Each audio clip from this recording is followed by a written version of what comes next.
Hey gang, what's going on? And welcome to Talking Vegas All Day with KA. I'm your host KA, and on today's episode, we're going to take a little trip back in time to talk about a hotel that is staying today.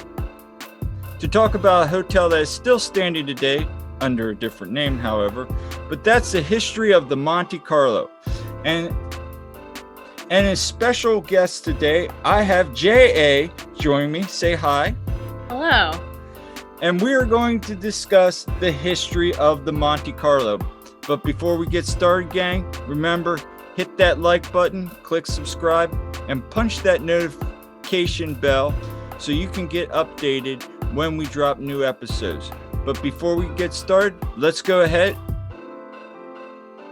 But without further ado, let's go ahead and get started and talk in Vegas all day with KA.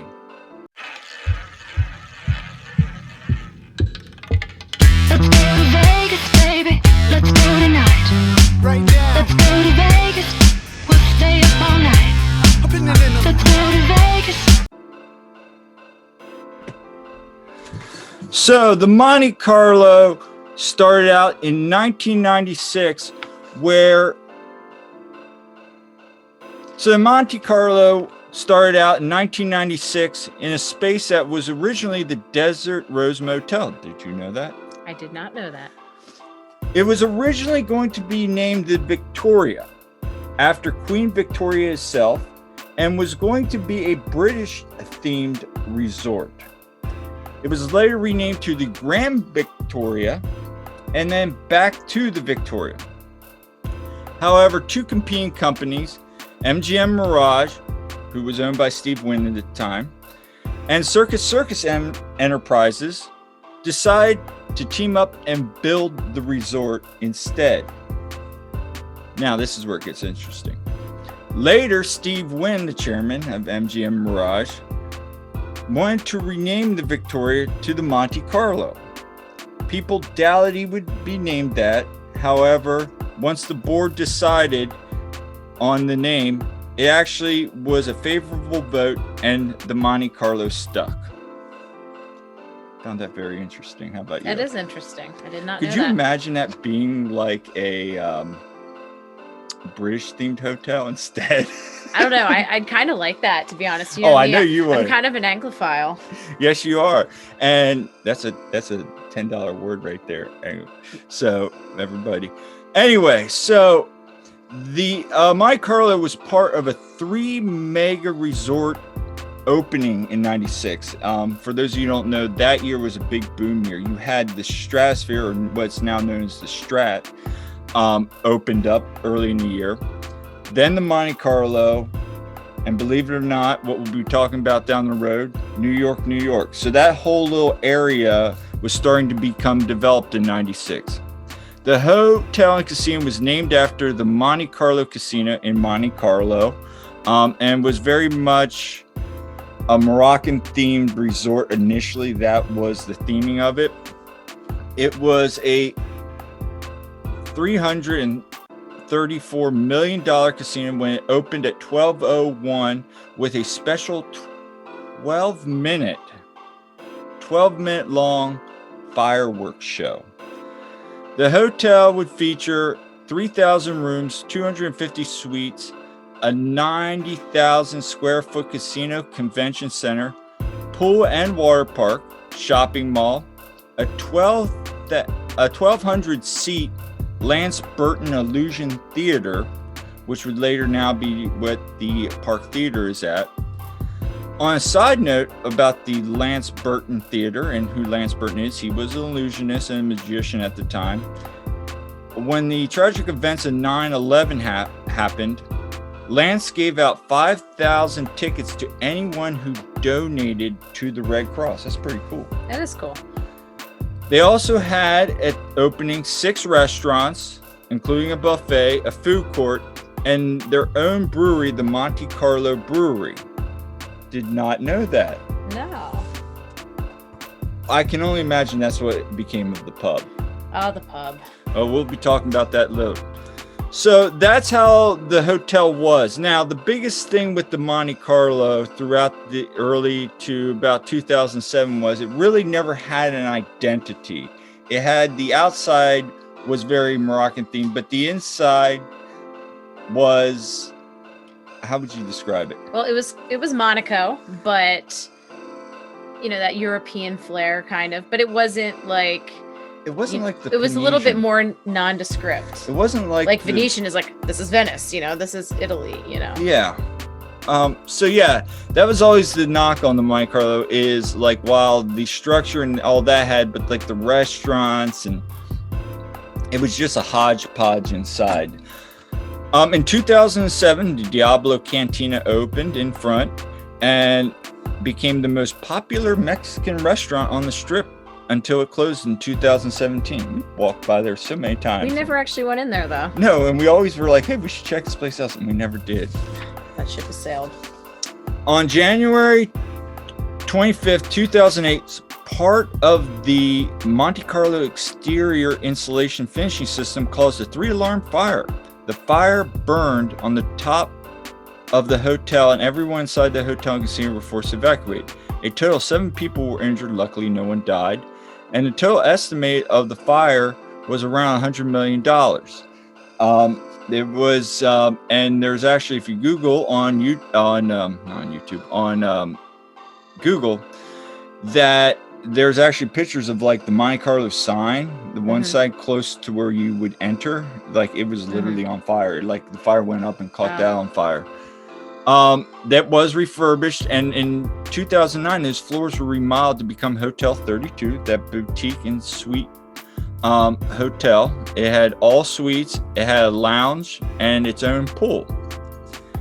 And that's how everything ran till about 2015, when MGM began building what is now the Park Theater, and began resurfacing rumors that in 2016, the Monte Carlo would be beginning transition into what is now known today as the Park GM. Now, we will discuss the Park MGM in future episodes. However, today we just wanted to focus a little bit on the Monte Carlo. But since this is Talking Vegas all day, we're gonna, and this was one of our, if not our favorite hotels and casinos in Las Vegas. JA and I are gonna take some time here and share some memories. So let's first talk about, what was your first initial interpretation? My impression? Yes. So what was your first impression of the Monte Carlo? Well, it was, my first time staying in Vegas. It was my first time to Vegas, and, the opulence, the lobby, it had that kind of European opulence going on. And I was just wowed. And, when I first stepped out that first night, seeing the Strip, it was just such a cool sight. I think the Monte Carlo always hold a special place in my heart because that was the first hotel I stayed at in Vegas. And it was quite the memorable trip. Yes. 5-year anniversary. And I had very, much sprained my ankle 4 days before the trip. Mm-hmm. So those long walks through the lobby, through the casino to get to our hotel room while I'm hobbling. And, you said I was like the Walking Dead because I couldn't walk quite Yes, right. could. My ankle got all stiff, so just that long walk that always stick in my mind. But it was definitely a trip to remember, and the thing for me, my first impression of the Monte Carlo is, like you said, the opulence of it, especially on the outside. The thing that got me always was how in the middle where all the games and casinos were, how you walked in that main casino room and how it was just massive. And of course, other casinos are like that. However, this one just seemed like it was such a huge room for this casino. And remember, there wasn't like, you go like Palazzo or other, there's like little nooks, twists, and lots of turns, different wings and like areas and like columns going down, or like just different areas of restaurants in between or something. This was just like a big room. It was open concept. It was very open concept, and everything was the size. Remember, I found that really interesting. The other thing I thought was always good was you knew how to get in and out of places, but there Mhm. was always that weird like area you didn't know which hallway you were going to go into. Like if we wanted to go to the pool, it was always straight ahead. But if you wanted to go to like catch something like the pub or get on the tram to go over to Aria or Bellagio, you had to go to this one. And then if you wanted to go to the front desk, it was this one.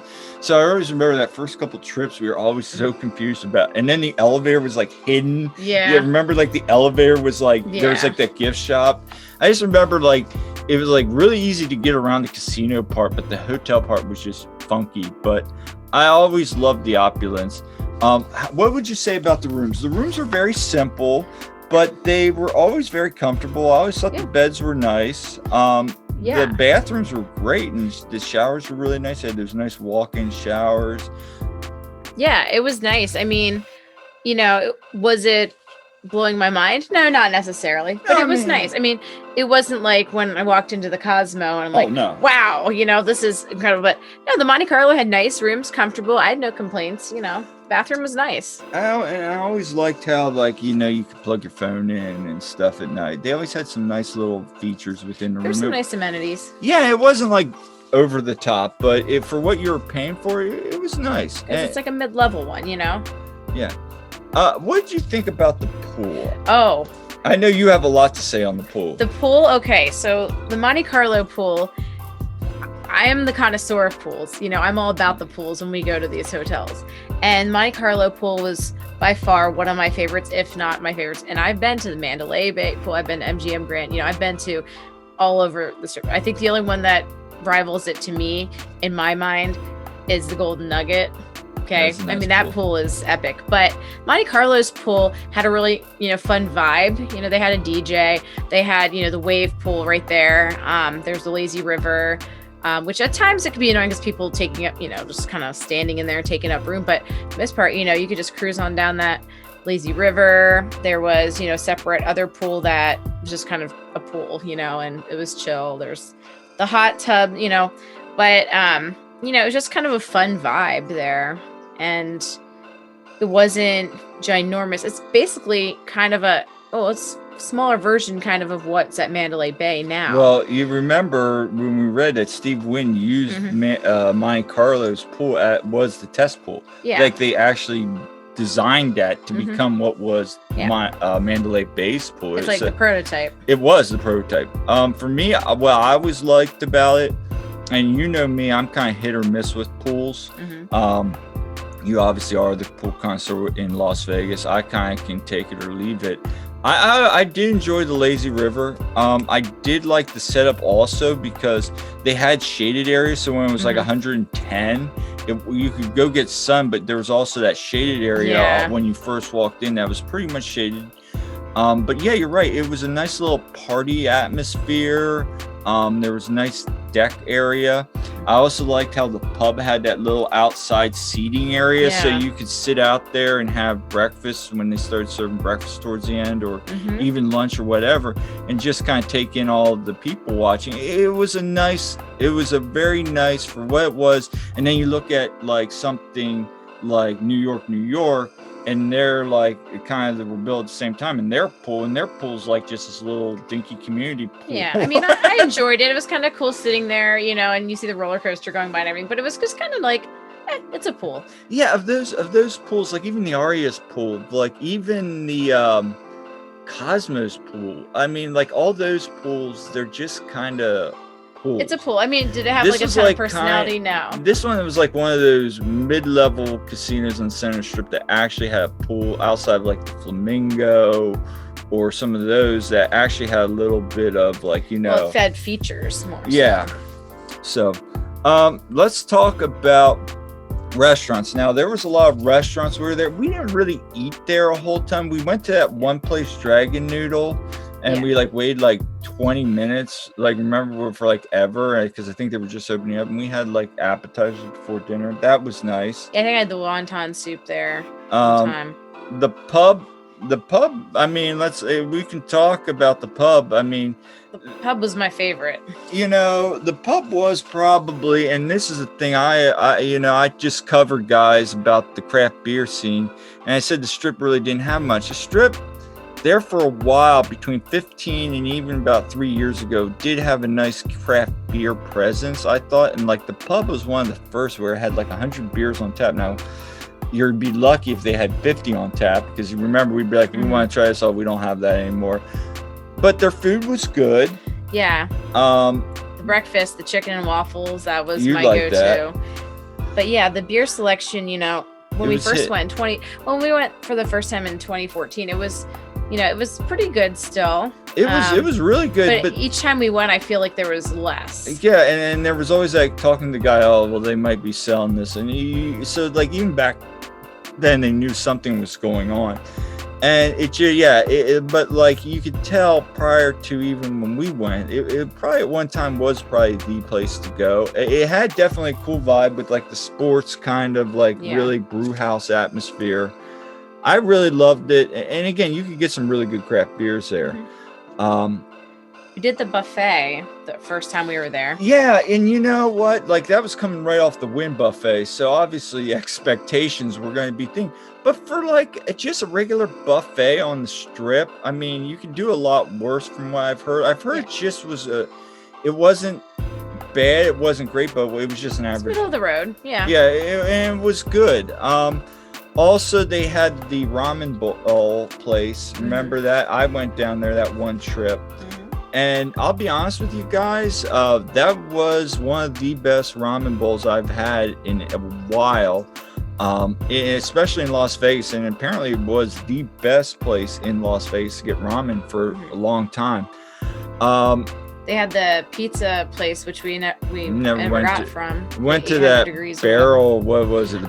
Double Barrel. Double Barrel was a fun time. That was a fun time. That was a cool little bar, and you know, that was great that Meg and my sister and I, all of us, got to go out on that. They had the ladies' night.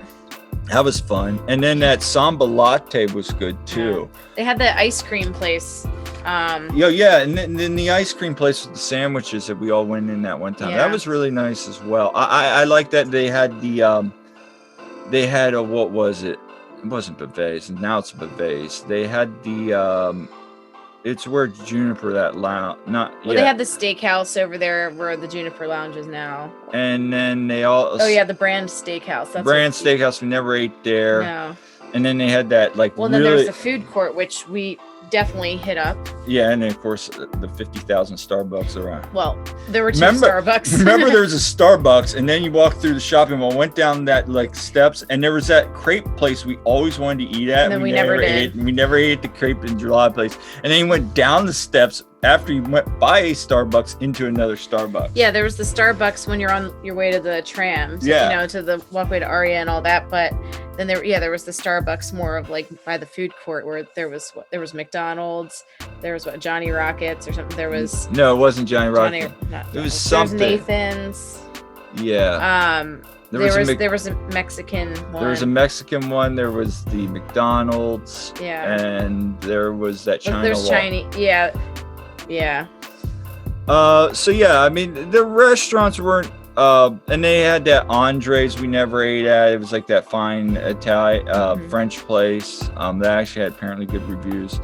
So yeah, I mean they had there again, it goes back to what we were talking about. It just had a hodgepodge of different restaurants. And then the little shops and everything.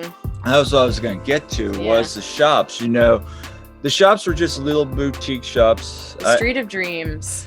That's right. It was called the Street of Dreams. And I just remember they had that Lick place. Lick, yes. Where we got like all the chocolates and stuff. And then they had that one store across from my parlor that always had the Giants merchandise. And I always wanted to get those really cool, like, different San Francisco Giants stuff. And like, it never just happened. And then they had like the women's clothing store, which is like and then all they had over that Vegas. perfume store. They had like that perfume accessory store too. Yeah.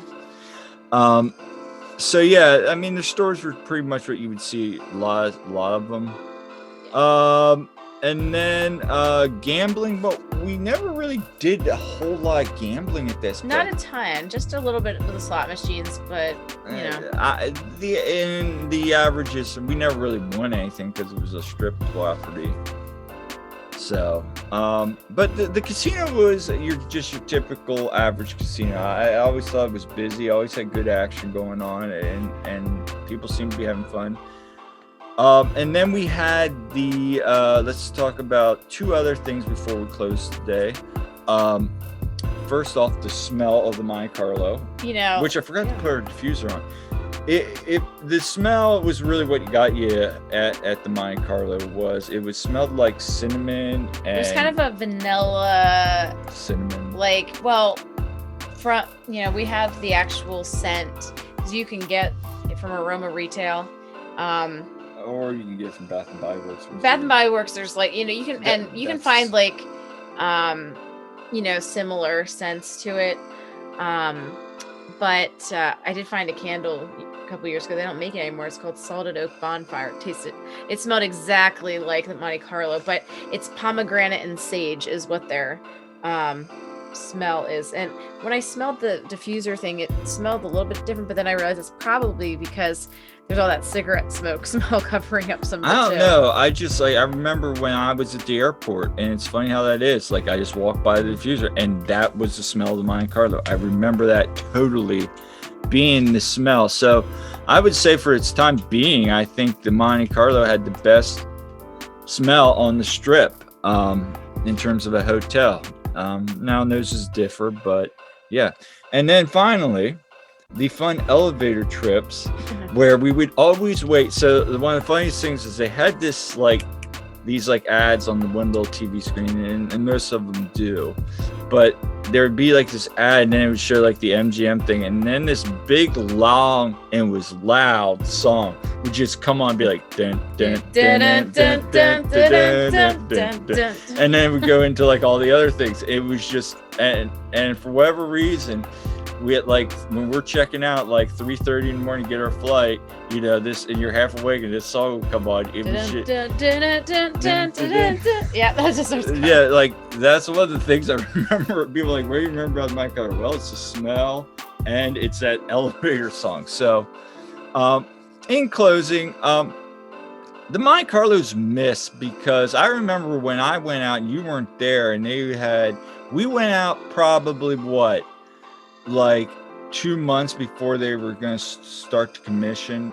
They'd already, remember we walked in, they'd already moved the registration tables, and the brand was closed on all the front restaurants were closed. We were there towards the end with your family. It was literally a month or two before we were closing. And the reason we stayed there was we just wanted to get one last shot. We couldn't even use the pool because we had to go use. The pool was closed. They had us pub use was MGM. closed. Yeah. And it was really depressing, to be honest with you. The smell was kind of still there, but it wasn't. The sound, remember, we were waiting for it to come, and where they had it was fizzled out. Yeah.